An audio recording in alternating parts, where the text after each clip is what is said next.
right, guys, good morning. We're going to get started. Thanks for being willing to start a little bit later. Hopefully you received the message that I sent you that had inside of it the sample essay that I wanted you to look over before we got started today. Today is obviously the start of the last week before we get ready for our AP test. Our AP test is Friday, 1 p.m. Our goal this week is to fix up whatever last minute issues you guys might be having. And so what I'm going to be asking you for is over in the chat portion. Feel free to add over there any questions you guys have, any problems. When you look over the essay that you guys wrote, we'll be taking a look at the DBQ on Friday to give you some last minute ideas as far as what to do with your writing and what you should be preparing for as far as the AP test coming up this Friday itself.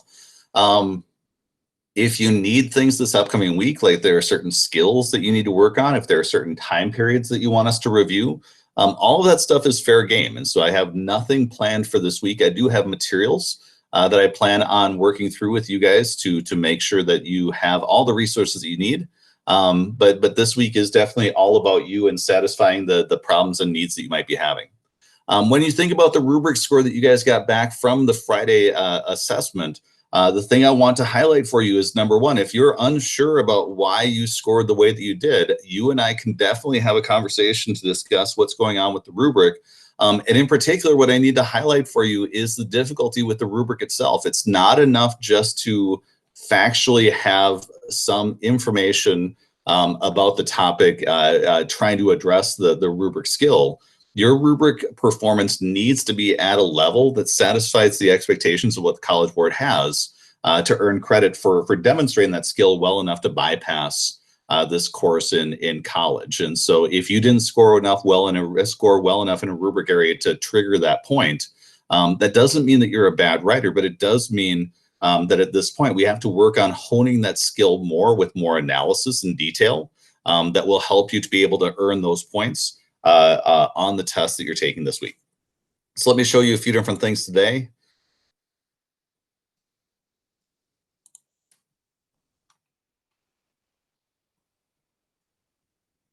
All right. First things first, here is your online document. Make sure you fill out your attendance for today. You should have received this link from me. And let me copy it and paste it over here. This is a student's essay from your class. This student earned a 10 for their essay that they wrote.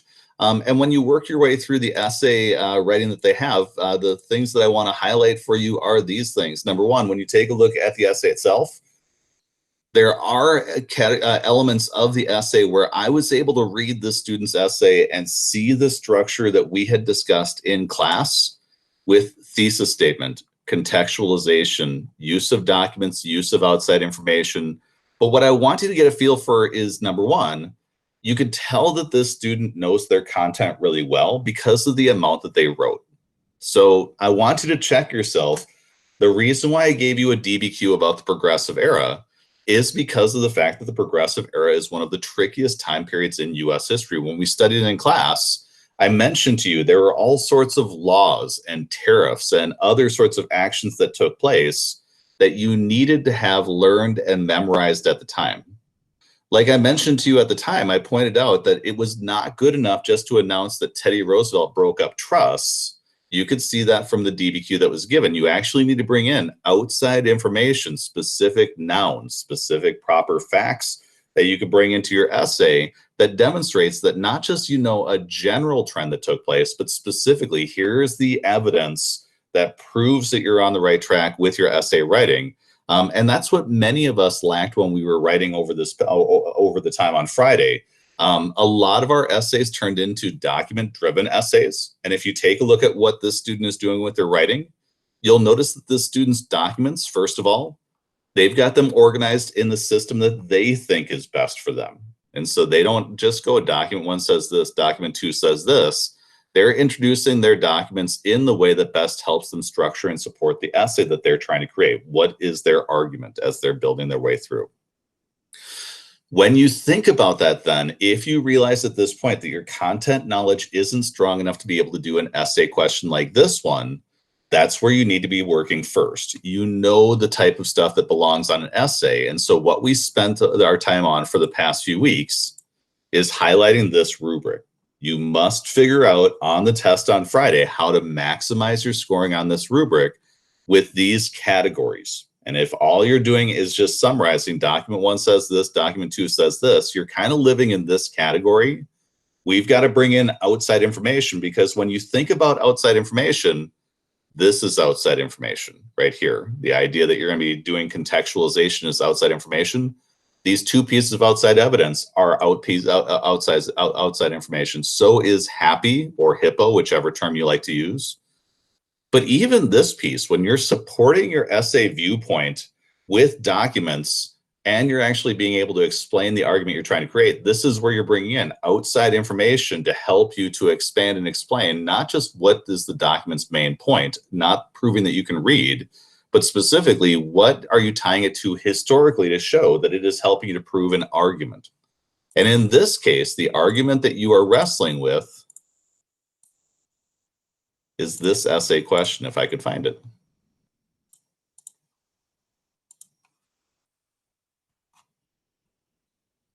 Your essay question from last Friday was this. Evaluate the extent to which the progressive movement fostered political change in the United States from 1890 to 1920. Now, when you take a look at that, there are a few different areas that I want to highlight for you that were problematic for people when they were writing these essays. Number one, the progressive movement is a domestic policy movement, which means it's stuff that's happening inside the United States. Simultaneously, you do have imperialism taking place. Those are two very different trends. And so if you found yourself kind of blending these together and mixing them, you're doing something that isn't helpful in this essay. You're doing something that is instead taking time away from where you should be focused. And remember the phrase ATFQ, answer the full question. So when it comes to this essay question, it's not just telling you to describe what the progressive movement was. It's asking you, in what ways did it foster political change inside the United States? In what ways did it impact our politics? And so that can be laws that were created, that can be amendments that are created, that can also be the impact that it has on our political system, where you saw progressives in both the Democratic and the Republican parties emerging during this time period. If I could then, what I want to highlight for you is your concept outline. And so first of all, when you take a look down this list inside your concept outline on page 28, we highlighted the idea that you're supposed to be able to identify what theme is your essay actually looking into, and your theme is exploring politics. Now, I had some students who decided to write into their essays, there was a lot of social change that took place inside the United States. True that, but that's not the essay question. There are kids who wrote down, man, this was a time of economic change. Agreed, but that's not what this essay question is. And so what you have to check is, for many people in my class, just like every other year that I've taught this class, you are all good writers. But the problem that you have is the moment you start squirming away from what the essay question is. So if the essay question is saying, evaluate this movement and the impact it had on this theme, and if all of a sudden you start wiggling to other stuff, the reader is going to notice, and they're going to wonder, why are you not answering the full question?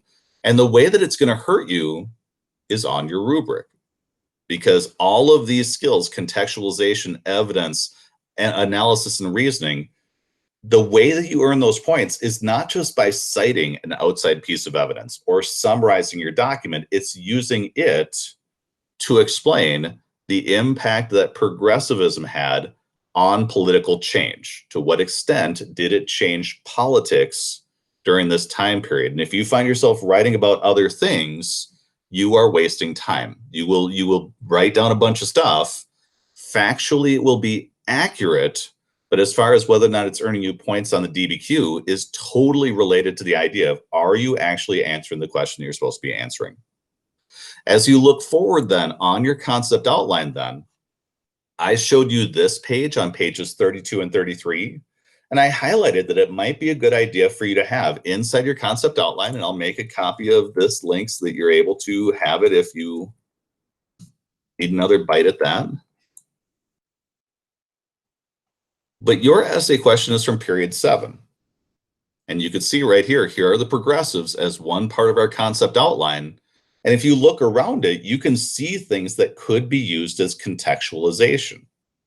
Now, for some kids, they wanted to contextualize with imperialism. That is not the same theme as what you've got going on here. You can see that this is a politics theme that is going on over here on the side. This is foreign policy right here. But if you go backwards, you can see that during the Gilded Age, we had a lot of discussion over what politics should be like, and that time period could easily be used to contextualize the progressives. Now, on your test day, if you struggled with contextualization, let's say you couldn't figure out what topic you wanted to use or whatever, this is a really nice place to look to see what themes are aligned so you can look before. And if you look afterwards, during the 1920s, you had your roaring 20s, a return to normalcy. You have later on coming up the Great Depression and the New Deal. But keep in mind with the skill of contextualization, it's not just about describing an event that happened before the time period, we're describing an event that happened afterwards. It's actually providing context. Are you actually explaining to the reader why they should understand what was going on in the Gilded Age in order to really understand what the progressives were up to? It's that element that is key when it comes to your contextualization. And my hope is that you've read the example essay that I shared with you, because that, again, has done a really good job with trying to show you not just how to introduce outside facts, but also how do you then weave it back into your theme, into your thesis. As we go forward then, remember that there is a section inside of your concept outline for each of these items. The one in question is on page 169. You've got your yellow packets that I've been asking you to build out. But if you look down this question, it says compare the goals and effects of the progressive reform movement. Over the upcoming week, if you have not looked through your concept outline, all of your essay questions are located there. And you'll notice this is essentially the essay question that you guys had, the effect of the progressive movement on politics during the time period. And it gives you all the answers that you would need. Talks to you about what progressive era journalists were up to. These are your muckrakers. Be careful. Some of you guys wanted to introduce foreign policy terms into your essay. So I had some kids writing about yellow journalism. Technically, that's a term that might be used, but that's typically foreign policy and the Spanish-American War. Use the term muckrakers instead. I had some kids talking about Teddy Roosevelt using his big stick on monopolies. That's a foreign policy term about his Navy. And so while I understand the metaphor, you're not looking impressive when you bring in foreign policy ideas into domestic policy essays. You'll notice right here, it talks about what the progressives were up to on the national level, what type of things they were doing, especially with adding amendments. But remember what we discussed at the beginning of our course. These concept outlines are going to give you broad categories, and then it's up to you to go through your notes and figure out what specific facts are you going to be using inside your essays that you can pull from memory to actually answer the question. So when you think about the essay question that you guys were writing about, I had some kids who wrote really good paragraphs about the national park system, which could be outside information, totally from their concept outline, not copied word for word. And I've got some people who are copying stuff word for word from sources. You are taking a huge risk if you do that. The College Board has alerted you that you will be blacklisted in ways from both testing groups and also colleges. If they catch you engaged in academic dishonesty, do not copy stuff from the internet. The plagiarism checker that I have found multiple kids doing that. Do not let that be you. But what I do want you to do is this. On the test day, you should have looked through your concept outline and understood what these concepts are trying to explain to you.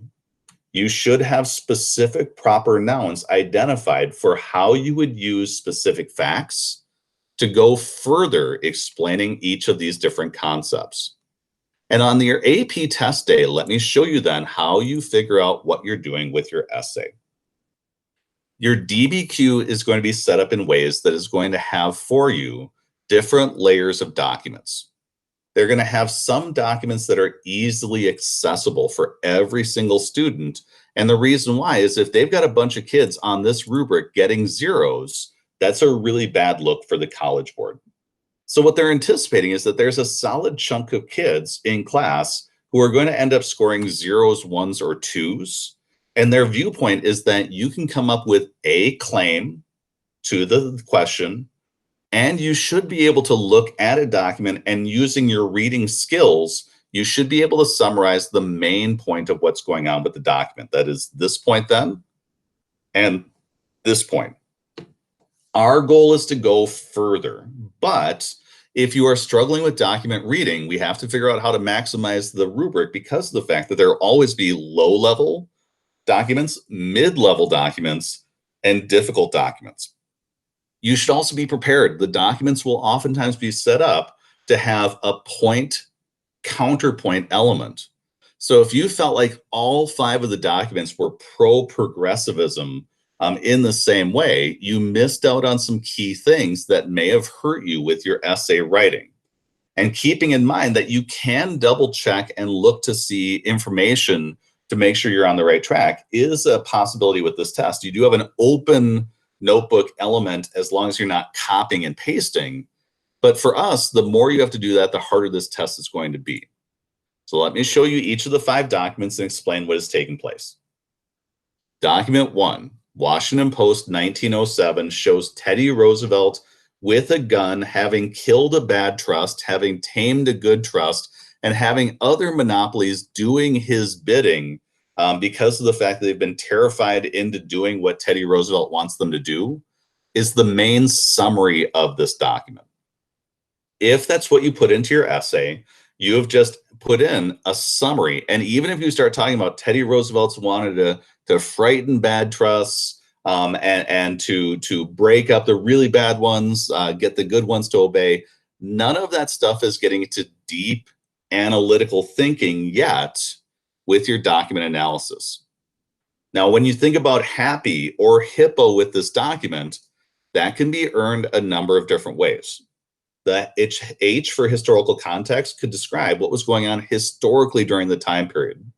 Like if you discussed how Teddy Roosevelt was using the Sherman Antitrust Act as a way to break up monopolies, that would be historical context. Talking about Teddy Roosevelt's rise to power because of McKinley's assassination could also be used as historical context when you're looking at this. The audience for this document can't just be people who are reading the magazine or who Americans who are learning about progressivism. It's got to be something more specific that is helpful to answering the question, which means in some cases, the audience is not going to be helpful when it comes to just citing that they've got people that they're writing to who are Americans. But this piece of information that you see right here is created by a muckraker who is trying to create a political cartoon that is geared towards progressives to try to give them a visual of how he sees Teddy Roosevelt's behavior as being appropriate for the time period, point of view.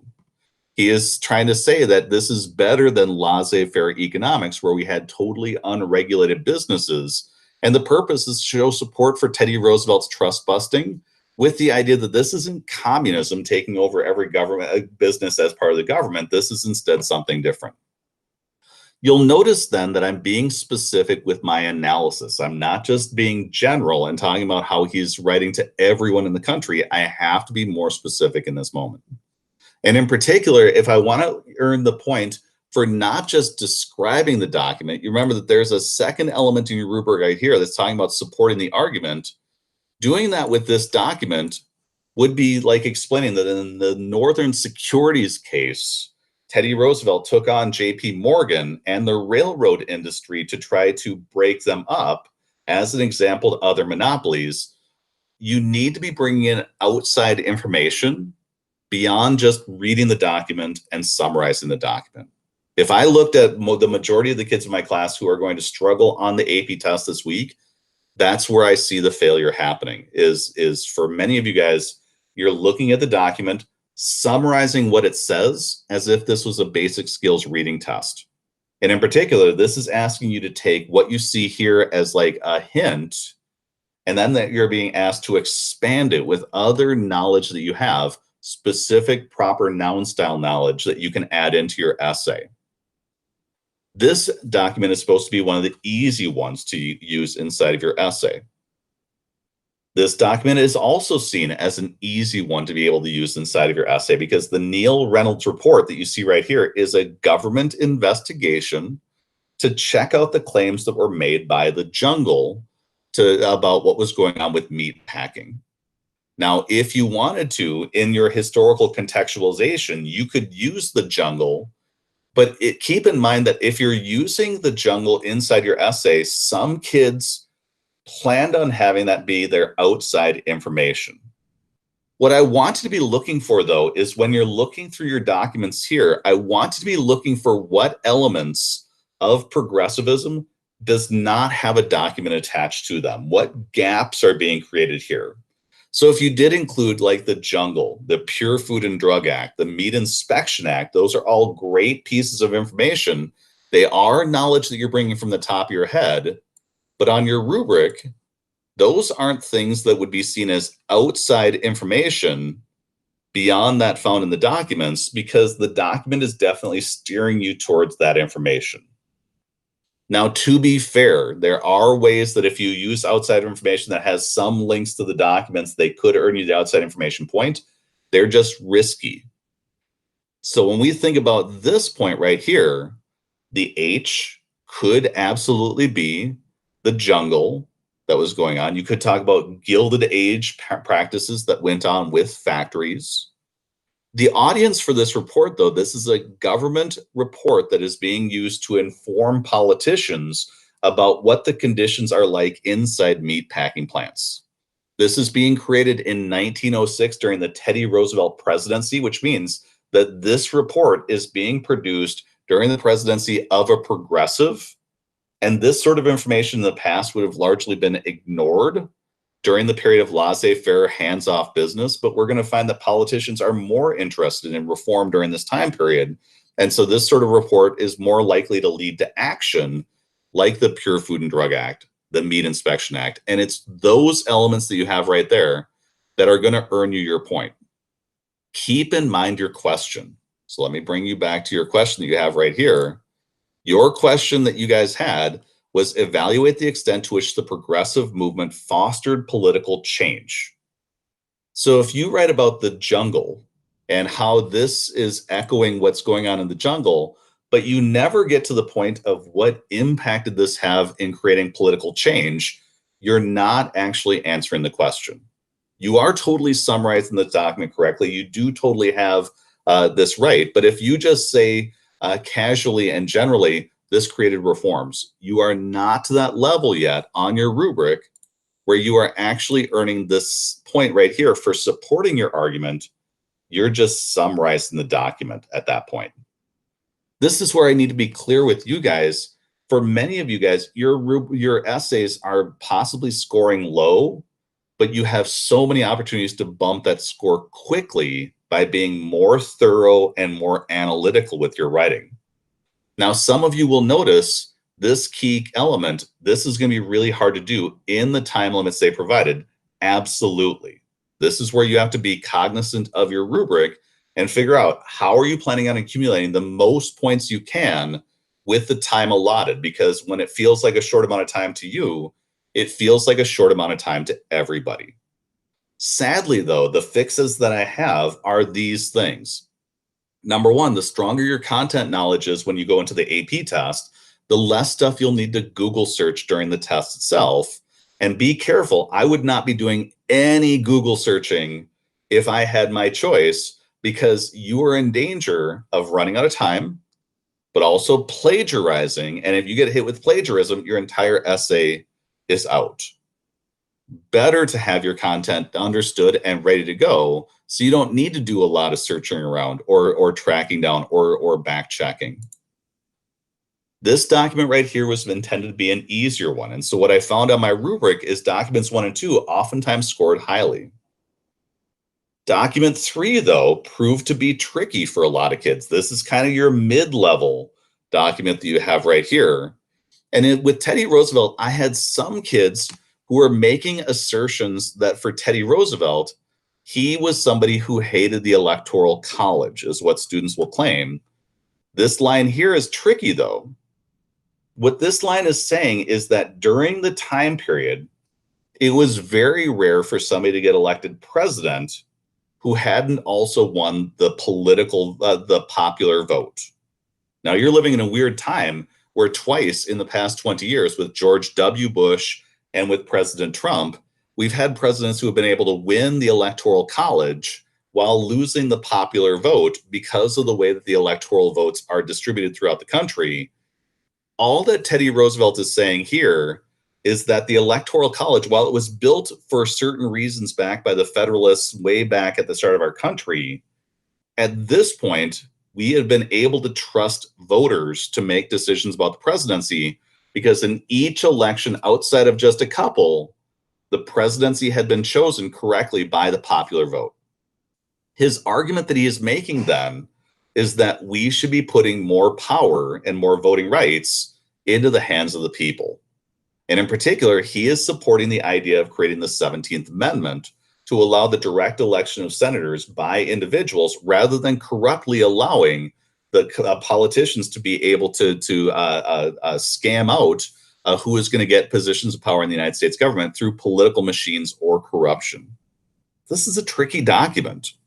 And so they're anticipating you're going to run into documents that may confuse you, that may throw you off. And this is why we can't be totally dependent on the documents, because a document like this one might throw you for a loop. There are kids who told me that Teddy Roosevelt passed the 17th Amendment. That's not how amendments work. They're ratified by the states and Congress. The president has no role in that. And notice here, this is why we memorized our presidential years in office. In 1912, Teddy Roosevelt hasn't been president for 3 years. He is running for election again, though, in 1912, because he hates William Howard Taft and what his version of progressivism is. They're going to tear the Republican Party in half, and they're going to allow the election of Woodrow Wilson. All of these are elements of progressivism's impact on political change, especially since Wilson is our only Democrat elected from the time of Lincoln forward to FDR, with the exception of Grover Cleveland. So when you look at this document caused a lot of kids a lot of problems. If that's where you were, keep in mind that's what we're going to have on Friday. Look at your sourcing.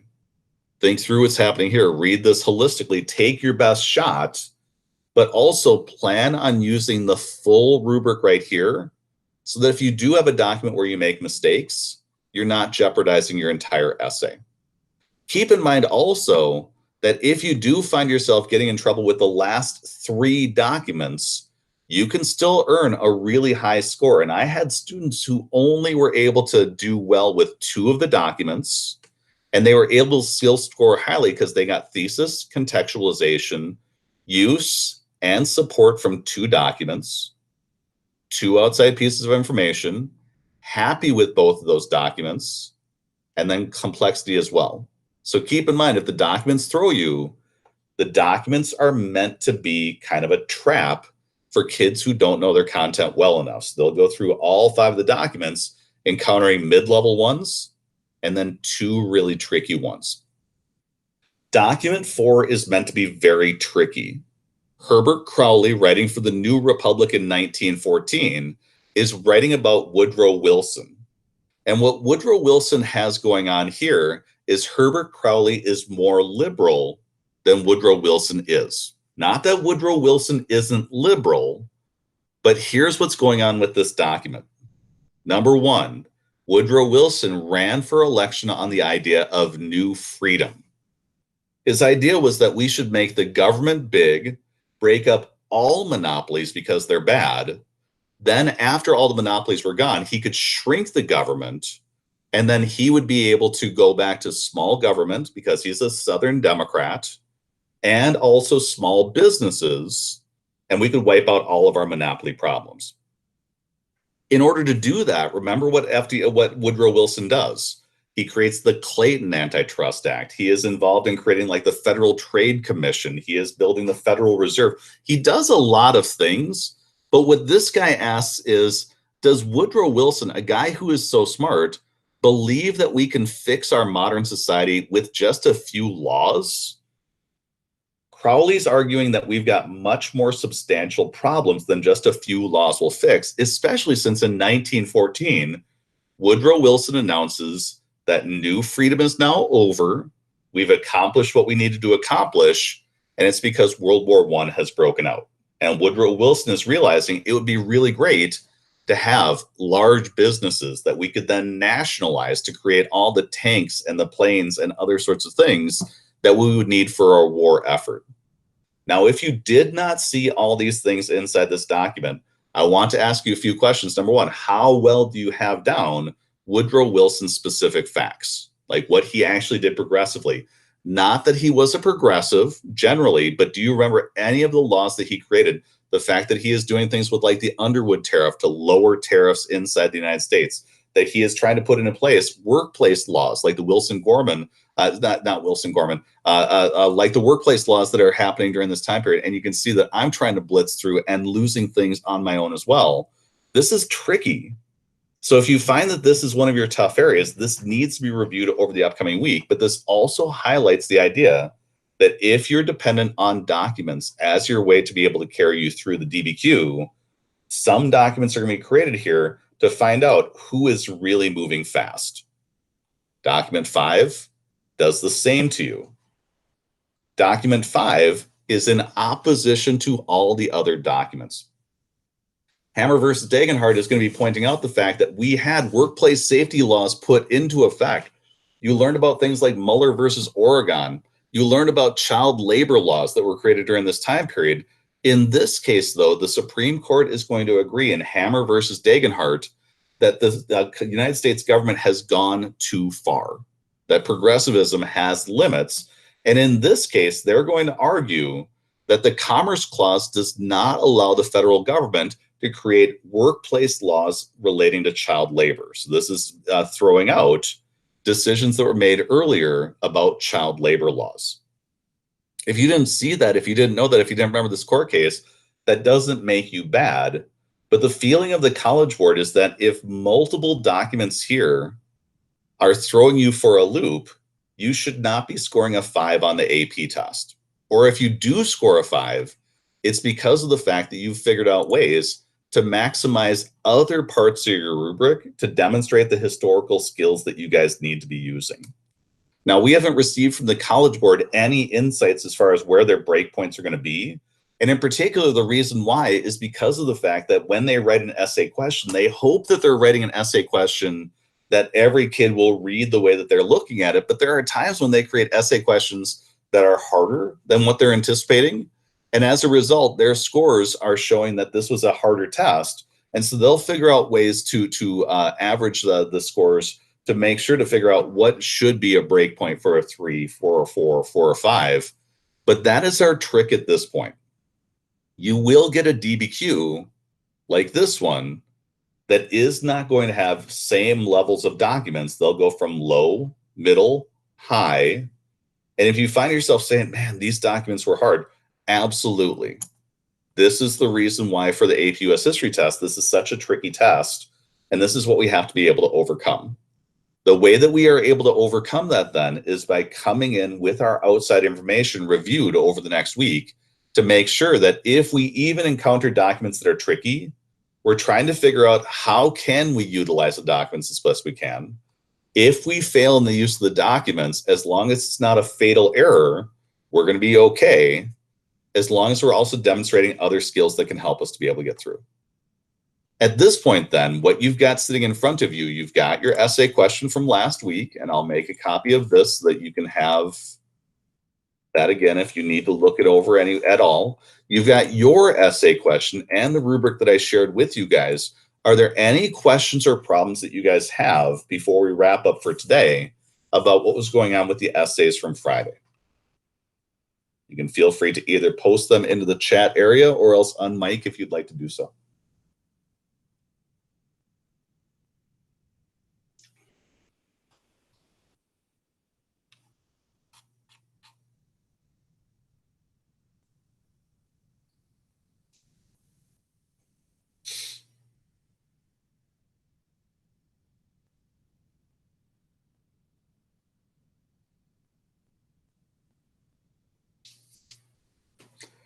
So I am not seeing any questions pop up in the margins yet, but I'll keep looking at them to see if they pop. So here's the things that I would like you to share with me then. Either in the chat area here or else via email, you guys are very much in control of where my lesson plans go for the upcoming week. Whatever it is that you need, we can definitely take time to work through. So if you need activities working with document analysis or with specific aspects of the essay writing process or any of those sorts of things, please let me know and I'll tailor my lesson plans to be able to meet those. If there's stuff that you need to have retaught, we can easily do that as well. So if there are certain content areas that throw you off, we can easily work that through as well. I plan on doing content review with you guys this week with the opportunity to then reteach at those moments as well. So we'll run through a lot of questions about specific facts so that you guys can have your memory refreshed about those sorts of things. And then hopefully by the time we get to Friday, you should have all of your questions addressed so that you guys are doing okay.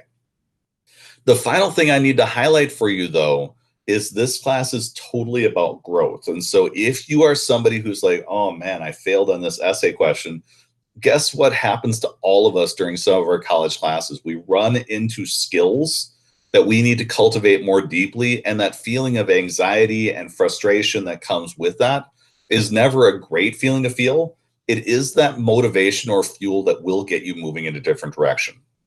So there are some of you guys who wrote essays that didn't score super highly.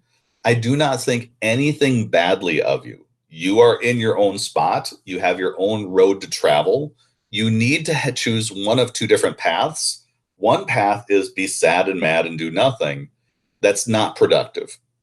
The other path, though, you've got a full week to work through. And in particular, you should be identifying what is your problem at this point that needs to be addressed right now. What is the first step that you need to work on? How do you get yourself from perhaps a 3 to a 4 on your rubric? What skill are you going to work on? What elements do you need to dig into? And in particular, if you need my help, letting me in and help you out would be a fantastic thing to do. Keep in mind, even if your AP score on Friday does not go well, your writing is getting better. What this is forcing you to do is this is forcing you to transform from what is high school writing to collegiate writing, which does require more of you. And if this is a culture shock and you're like, man, this is really tricky, it totally is. It's the reason why kids at the age of 19, when they go off to college, become frustrated and some of them drop out because this is super hard. I'm on your team though. And so if you need any sort of help, if you've got any sort of questions, my happiest moments is when you go from being a novice with this stuff to being good with this stuff. And so if you are in that situation and you want help, I would love to help you out during the course of this week. So please let me know if there's anything I can do, especially if you want to do a face-to-face meet. Just drop me an email and I'll be able to get back to you. I've got your copy of your essay that I can look at. I've got the rubric. I've got the question. We could talk through any elements that you guys want to clarify. All of that stuff would be fine. Finally, though, what I do need to highlight is I am seeing great things in this class. First of all, if you scored really highly, congratulations. If you are student X who wrote this essay, congratulations, your writing looks great. And if you are people who have made gains, if you started off this year writing at this level and you've moved up to this level, yay for you as well. And in particular, the reason why yay for you is because that's growth. And whether or not you bypass this class in college, the thing I want you to keep in mind during this upcoming week is if you end up not getting a qualifying score for AP US history and you don't get to bypass in your freshman year of college, you've got your notebook. You've got the knowledge that we've worked on. You're getting a message from the College Board that taking this class again will cement everything together. But if you're that person, you're going to show up with all of that foundation stuff done. And that class is going to be so super, super easy. It will be a cakewalk compared to what you've been asked to do in here. The final image that I want to place inside your head then is this. Imagine if you don't actually get a qualifying score for the AP test and you walk into your American history class in college and you look across the room and there is that beautiful angel sitting in the room. They look frustrated and nervous, and you're able to float over to them. And when they say to you, hey, are you nervous about this class? You're like, no, I had Hohenstein. And when they hear the name Hohenstein, they're like, you had him? Wow. And then when they're like, hey, can you help me understand this class? You'll take out your binder of stuff from AP US history. You didn't burn it in a bonfire like you were tempted to do. You'll then become their tutor, soulmate encountered, love connection made.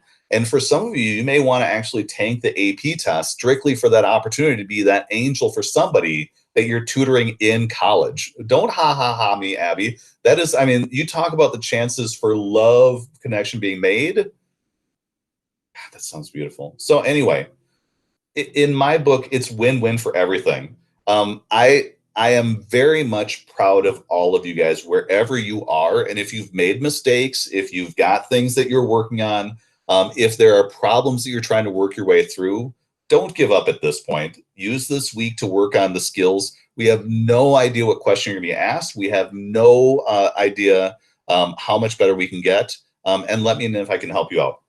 So tomorrow when you get back to me, I don't see any comments that are up as far as what you want to work on tomorrow. I've got ideas in the back of my head, though, that I can use to help you guys out.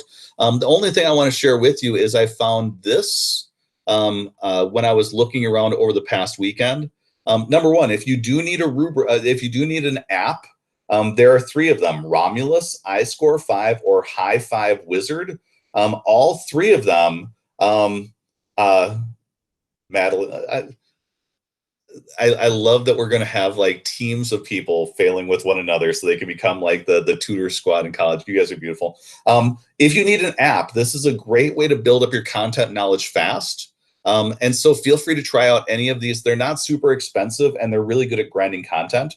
I found this over the weekend. This is called the Marco Learning APUSH Pack. And I found this to be pretty intriguing. Let me make a copy of it so I can put it into your chat over here.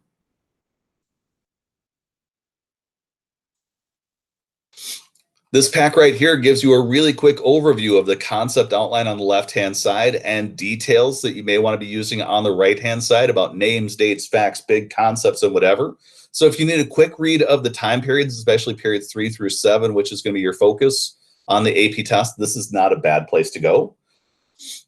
I've also got other things that I will be farming out to you this week too as last-minute review resources. But I don't know that you're really having a lack of content stuff. I think that our biggest issue right now, and let me get out of my presentation mode.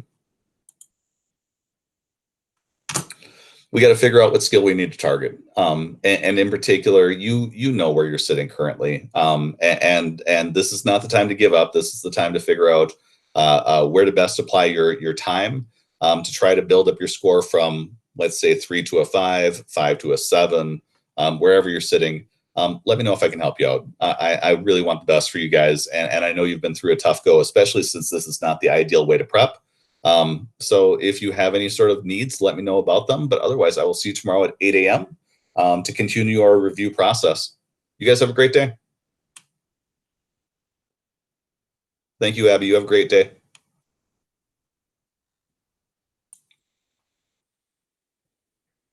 Thank you, Sophia. You have a good day.